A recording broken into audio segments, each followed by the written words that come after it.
niyə zəngin ola bilmirik, niyə pulumuzun qədrini bilmirik, niyə pulumuz çatmır sualın cavabı biraz maaşımız artan kimi gedirik həyat keyfiyyətlərimizdə artırırıq. Məsəl üçün 600 manatla, 500 manatla dolanan bir insan 1200 manatlıq, 1300 manatlıq və yaxud da birdən əlinə pul düşən kimi, maaşı artan kimi gedir sırazı, məsəl üçün iPhone 13'ü var, məsələn sadə gedir 15 Pro alır, 17 Pro alır, fikirləşir ki bu 600 manat mənə havaydan gəlir.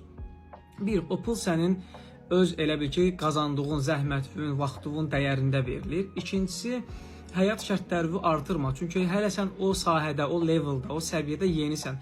Bir anla gör bu 600 euronun nəyə xərcləyə bilərsən. Ən pis halda gedib qızıl ala bilərsən. Çünki dəyəri heç vaxt düşməyəcək. Ən yaxşı hallarda da gedib Microsoft'un, Tesla'nın, nə bilim, başqa böyük şirkətlərin səhmlərini ala bilərsən ki, ən azından uzaq gələcəkdə bitmə kimi təhlükələri yoxdur. Pulu evdə saxlayıb və yaxud da gedib iPhone 17 Pro Max-a verincə belə səhmlər almaq daha məsləhətdir. Gələcəkdə də həmin pulla evlər ala bilərsiniz, yəni investisiya eləyə bilərsiniz, biznes qura bilərsiniz. Yəni ən böyük məsləhətimdən biri odur ki, yeni sahəyə, yeni pozisiyaya, yeni maaşa, yüksək bir şeyə əldə elədiyində sırazı həyat şərtlərinizi dəyişməyin.